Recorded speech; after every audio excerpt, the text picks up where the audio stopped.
Alors, je sais pas comment était votre semaine. Ma semaine, elle était pas au top, on va dire.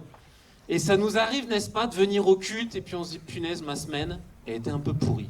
Ça vous arrive, ça, ou vous arrivez toujours heureux, pleine forme, en paix? Donc, je cherche la paix ce matin. Voilà, Sandra Buis m'accompagne, un petit amen, et ça m'encourage un peu d'avoir la paix. Alors, vas-y, tu peux passer. Alors, aujourd'hui, Trifina, première session au cliquage de... Voilà. Première lettre à Timothée, c'est moi qui fais ça. Eh ben, c'était trop compliqué, donc soit je prenais 2 heures pour vous parler de tout ça. Quand j'ai envoyé mes notes à Brad, il m'a fait, mais... Bah, il n'y a pas de points, il y a trop de points là-dedans. Donc, je me suis dit, bon, j'arrête tout. J'ai que 2 choses à vous dire ce matin. En tout cas, la lettre de 1 Timothée, si vous la lisez, je l'ai lue quelques fois pour préparer ce message. Et c'est vrai qu'il y a tellement de choses inspirantes pour notre vie à nous et aussi pour notre vie dans l'Assemblée. Il y a quelques passages qui créent la polémique. On en parlera un petit peu, mais je ne vais pas créer la polémique ce matin. Alors, les 2 points. Le premier point, il est en 1 Timothée 1. Tu peux, voilà, tac. Alors, ce matin, en plus, je vais lire des passages. Je pense que soit vous les avez rarement lus, soit vous les avez jamais eus à un culte. Voilà, c'est possible. Vous me direz à la fin. À Timothée, mon enfant légitime en la foi, que la grâce, la miséricorde et la paix te soient données de la part de Dieu, le Père, et de Jésus-Christ, notre Seigneur. Donc la lettre, on n'écrit plus de lettres, mais essayons d'imaginer, il y a bien longtemps, un gars un peu vieux, du genre de mon âge, un peu la vieillesse, qui écrit globalement à un Damien vaillant. Damien, lève-toi, qu'on voit ta tête. Parce qu'il a une tête de jeune en plus. Oui, voilà, ça c'est le jeune, voilà. Il est beau et jeune. Et puis donc, il y a un vieux et un peu moche qui lui écrit une lettre, et puis il lui dit, globalement, mon fils. Et ça nous donne un peu l'image dans le temps biblique, et l'assemblée, à ce temps-là, les relations, c'était du sérieux. C'était papa, maman, frères et sœurs, mais véritablement, c'est pas juste ouais, je t'aime bien, etc. Et ça m'a fait penser tout de suite à un passage qui me touche beaucoup à chaque fois, c'est Jésus sur la croix. Vous le connaissez certainement, celui-là, on peut le mettre le suivant. Jésus qui dit, femme, il parle donc à sa maman, voilà ton fils. Puis il dit aux disciples, a priori Jean, voici ta mère. Et dès cette heure-là, le disciple l'a pris chez lui. Est-ce qu'on peut s'imaginer ça dans notre vie, quelqu'un qui nous... Mais je crois que Jésus, il vient nous dire quelque part à nous aussi, dans ton assemblée, trouve-toi ta mère, trouve-toi ton fils, trouve ton frère, trouve ta sœur. Et là, je sais pas pour vous, mais c'est un challenge d'habiter ensemble, n'est-ce pas? C'est-à-dire là, imaginez, on part du culte et on dit, bon bah ok, Jory, tu viens habiter avec moi, Noël Ramanantsoa, tu vas habiter chez Damien. Enfin, vous voyez, ouais, déjà il y a des ah non, oh, au secours, oh là là, c'est horrible. Mais vous voyez les mixages de famille, on fait la famille Kofi va habiter et on ferait un parent swap. Je vois bien les parents Kofi vont chez les Australiens là derrière les Fogo, et les parents Fogo vont chez la famille Kofi. Les enfants, vous en pensez quoi? Waouh, il y a un silence qui est glaçant, vous voyez l'angoisse un peu? Et là, c'est ce que Jésus est en train de dire, parce que les relations sont d'une puissance dans l'assemblée où on peut grandir. Et j'aimerais vous encourager, on peut remettre le passage d'avant, c'est que je trouve que c'est une force de notre assemblée d'avoir des relations de famille. J'entends souvent, papa, maman. De ce matin, j'entendais tonton, tata. Ça, c'est notre... c'est tout le temps, j'entends ça. Est-ce que vous avez un tonton et une tata dans l'assemblée? Oui, super, magnifique. Je sais par contre qu'il y a des gens, vous venez au culte, vous êtes un peu isolés ou des inconnus. Vous venez vous asseyez, je ne sais pas si vous dites bonjour à quelqu'un, vous êtes assis toute seule, tout seul, et vous repartez chez vous. Peut-être vous n'avez pas dit bonjour à quelqu'un, peut-être personne n'est dû. Vous dites, mais personne ne vient de dire bonjour dans cette église. Et pourtant, je suis membre de cette église. Oh, il devrait me dire bonjour. Je vous encourage à ne plus être isolé, à pas venir un peu caché en disant oh, peut-être il y a beaucoup de monde ici, personne va s'apercevoir que j'étais là ou que je suis reparti sans dire bonjour. Vous voyez l'idée? Et après, il y a quelques vieux, alors on va dire de mon âge. Alors les vieux, j'ai 47 ans donc. Donc les vieux, c'est 47 ans et... non, on va dire, on devient vieux à partir de 45, ok? Donc les 45 et plus... Non, on n'est pas d'accord? Alors là, c'est les vieux de l'Assemblée qui sont pas d'accord du tout. Bon, très bien. Mais les vieux quand même, j'ai le micro, désolé. Eh, je sais qu'il y a des vieux, ils sont au chômage. Ils sont au chômage technique dans l'Assemblée. Ils sont la maman et le papa de personne. Ouais, bouh, ça c'est scandaleux. Mais peut-être qu'ils se disent, bah moi en fait, j'ai rien à apporter. Moi peut-être avec mes enfants, je galère tellement avec les deux miens que je vais pas être papa et maman de quelqu'un d'autre. Déjà, je galère avec les deux. Et on a besoin de tout le monde dans cette assemblée. On a besoin de tous les enfants, on a besoin de tous les jeunes, on a besoin de tous les vieux. Et si vous êtes vieux, surtout dites-vous, on a besoin de vous, d'être papa ou maman de quelqu'un dans cette assemblée. Il y a forcément quelqu'un qui a besoin de vous. Même si vous vous dites, je suis pas terrible. Bah, par exemple, regardez au loin, j'ai vu la main de Marie-Jo sur la main de Christian.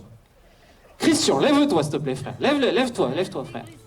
On a besoin, le père Christian, il n'a pas la patate.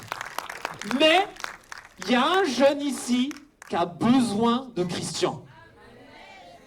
Allez voir Christian, un jeune. Je défie un jeune homme d'aller voir Christian et de lui dire Christian, tu veux pas m'aider un peu dans ma life? Tu veux pas me dire quelque chose sur ma vie, s'il te plaît? Et Christian, il est top. N'est-ce pas? Amen. Alors on a besoin du Christian. Tu peux te rasseoir Christian. Je te maintiens pas debout comme ça. C'est ce qu'on a besoin. Quel est mon rôle dans la famille de Jésus? Ensuite, passage suivant, 1 Timothée 5. Alors celui-là, je suis quasiment sûr que vous ne l'avez jamais lu à l'église. Paul, qui parle donc à Damien Vaillant, ne continue pas à ne boire que de l'eau. J'ai passé 47 ans de ma vie à dire que l'eau, ça rouille. Qu'il ne faut pas boire de l'eau jusqu'à temps cette semaine où j'ai fait un test de cholestérol où mon docteur a dit « Monsieur Gruel, il faut arrêter le soda ». Très bien. Alors maintenant, je vais boire un peu plus d'eau. Mais fais usage d'un peu de vin. Alors pour moi, ça j'ai bien exécuté. Maintenant, cholestérol, ok, très bien. À cause de ton estomac et de tes fréquentes indispositions. On me dit, mais comment c'est dans la lettre? Comment c'est dans la Bible ce passage? Je sais pas si on imagine, mais j'écris un WhatsApp à Damien Vaillant et je lui dis, frère, au niveau de ta constipation, je te propose de boire un petit peu plus de vin. Alors déjà, on voit que Paul, il n'était pas du tout docteur aux fraises, le gars, mais il s'autorise quand même à donner un mauvais conseil, en fait. A priori, docteur Fogo, c'était pas un bon conseil, ça, si? Si? Bon, ok, d'accord. Alors, on ne touchera pas les susceptibilités. Alors peut-être que c'était un bon conseil, mais ce que je veux dire, c'est quelle est l'intimité des gars pour pouvoir parler de ça? Et je voudrais nous encourager à grandir dans l'assemblée. Je sais que moi j'ai du mal des fois à avoir des relations profondes, des discussions importantes, ou dire bah oui ça va pas. Voici exactement où j'en suis au jour d'aujourd'hui. Il y a un frère que j'admire dans l'assemblée, il est peut-être pas là, mais c'est mon ami Bernard. Il est là Bernard? Il est caché, n'est-ce pas? Il est pas là, Bernard. Bah, on peut parler de lui alors, il est pas là. Très bien. Bernard, je sais pas pour ceux qui le connaissent, mais moi, il me challenge un peu parce que Bernard, quand je le croise à la rue, au croisement de la rue, le dimanche matin à 10 h en général, et le frère, tout de suite, il me dit, écoute, voilà ma liste des péchés de la semaine, voilà comment je vais, voilà comment ça va avec ma femme, voilà comment ça va avec mes enfants, et toi, comment ça va? Et moi, je me sens un peu agressé. Je fais, pourquoi tu me donnes tout ça, frère?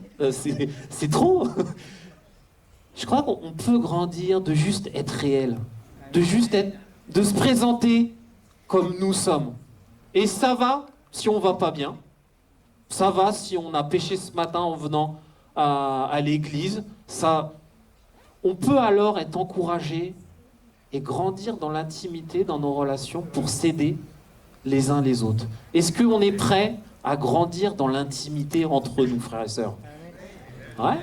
J'ai entendu Monsieur Lee, il est prêt. Ok, très bien, j'aime. Le deuxième point, j'ai que 2 points ce matin, parce que ça va être court, mais c'est un point qui va créer la polémique, alors attention. Un des passages préférés des sœurs, c'est 1 Timothée 2, versets 8 à 9. Et oui, j'ai osé. Je veux donc que les hommes parlent en tout lieu. Prie en tout lieu, parle, n'importe quoi. Prie en tout lieu. En élevant des mains pures, sans colère ni mauvaise pensée. Alors bon, ouais, les sœurs disent amen et les frères disent punaise, il faut que je grandisse dans ma vie, quoi. Je veux aussi que les femmes, alors là c'est un peu dur, vêtues d'une manière décente, avec pudeur et modestie, ne se parent ni de tresses, ni d'or, ni de perles, ni d'habits somptueux. Alors, en fonction de comment vous êtes venu ce matin, vous dites, mais c'est quoi ce message? C'est qui ce gars qui vient me saouler? Ouais, voilà, là c'est la polémique déjà. C'est déjà la polémique. Alors, je voudrais parler d'un sujet ce matin qui nous touche tous. C'est la modestie. Ah, il y en a qui disent amen quand même. Il y en a qui disent... Ceux qui disent rien, ils disent, ah, c'est nul ce sujet. J'aimerais parler de la modestie, mais pas aux sœurs. J'aimerais parler à toute l'assemblée, la modestie. Et pas simplement la modestie, oui, je suis bien habillé ou je sais pas quoi.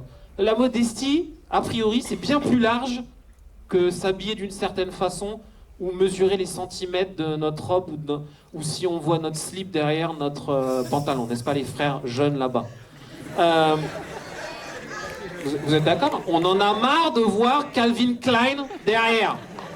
Moi, en tant que vieux, j'en ai... Ah merde, on applaudit. Ouais, Fanuel, Kofi, tout ça, on balance. On en a marre.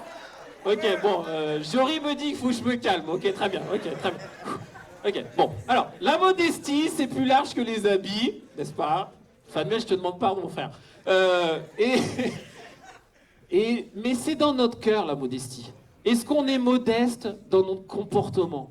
Ok, comment on s'habille? Qu'est-ce qu'on achète? Qu'est-ce qu'on a dans le cœur? Est-ce qu'on est simple? Et vous allez me dire, ah mais oui, mais la modestie, ça dépend du standard, etc.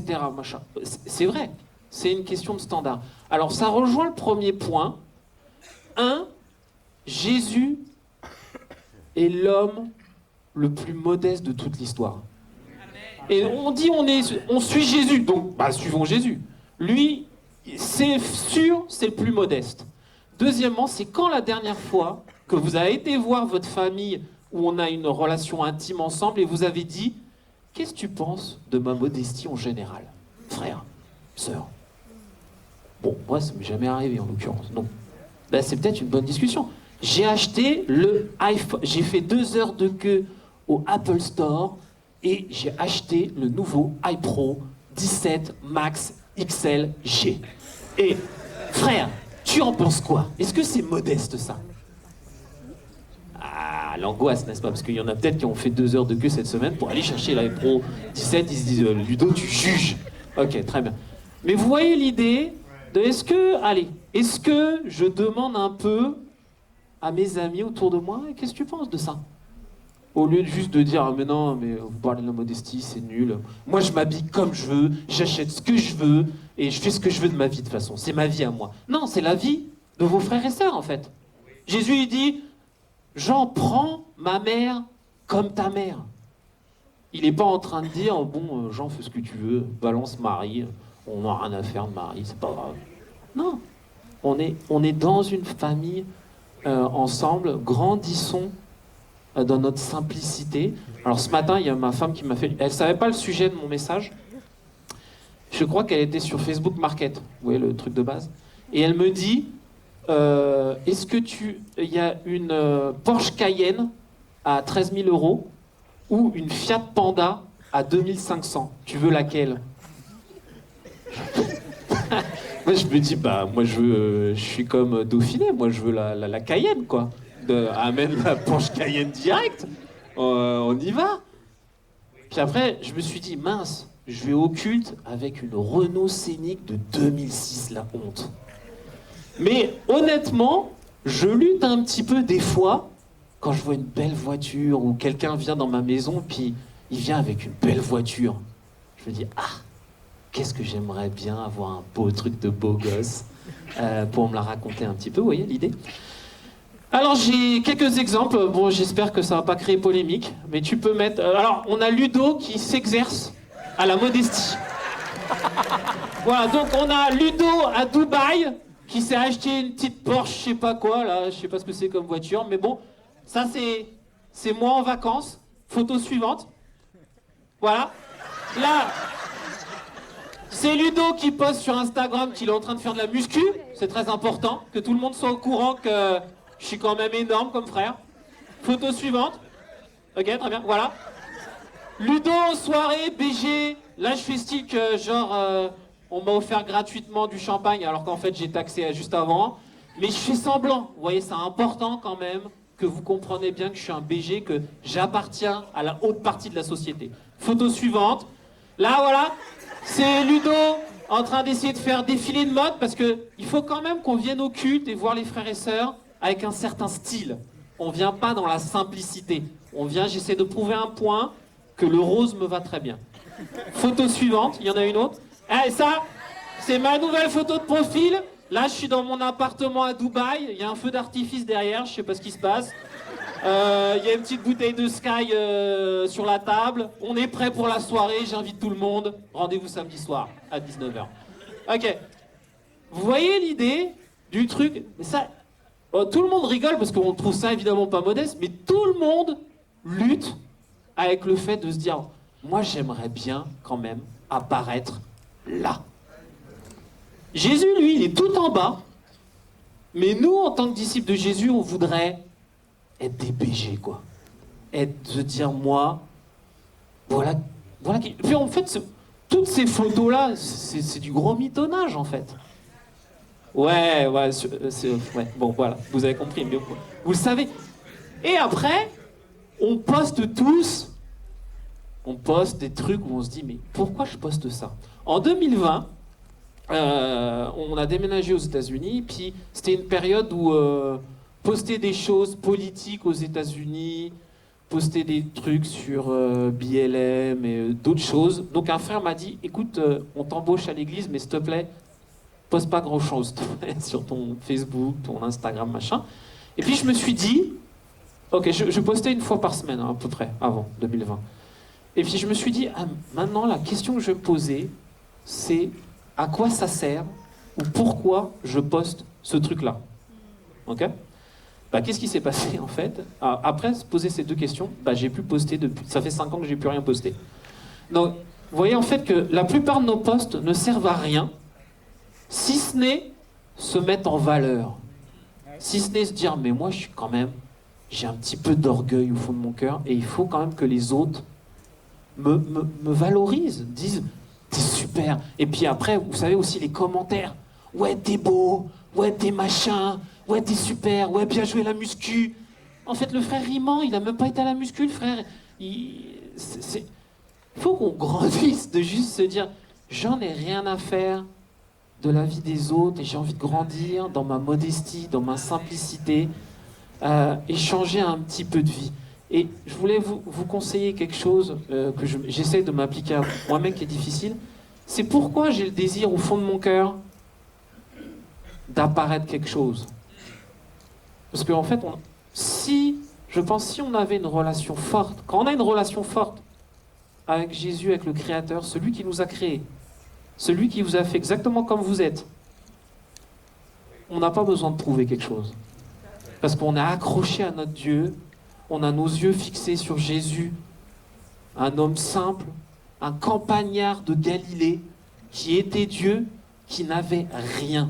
Il n'avait même pas un toit pour dormir. Ça, c'est le Dieu qu'on suit. C'est le Dieu qui s'est humilié, qui est venu ici-bas. Alors c'est à nous de grandir dans « je n'ai rien à prouver, je ne vais pas poster des trucs, je vais essayer de grandir dans ma simplicité, dans mon cœur, et d'essayer de trouver, ok, c'est quoi qui me rend pas en sécurité? Qu'est-ce qui me fait peur ?» Et de grandir, d'en parler avec notre communauté, et de grandir dans notre modestie. J'aimerais finir ce message en vous lisant 1 Timothée 6, 11. Pour toi, homme de Dieu, fuis ces choses et recherche la justice, la piété, la foi, la charité, la patience, la douceur. Combat le bon combat de la foi. Saisis la vie éternelle à laquelle tu as été appelé et pour laquelle tu as fait une belle confession en présence d'un grand nombre de témoins. Je te recommande devant Dieu qui donne la vie à toute chose et devant Jésus-Christ, qui fit une belle confession devant Ponce Pilate, de garder le commandement et de vivre sans tache, sans reproche, jusqu'à l'apparition de notre Seigneur Jésus-Christ, que manifestera en son temps le bienheureux et seul souverain, le roi des rois et le Seigneur des seigneurs, qui seul possède l'immortalité, qui habite une lumière inaccessible que nul homme n'a vue ni ne peut voir, à qui appartiennent l'honneur et la puissance éternelle. Amen. Merci de m'avoir écouté.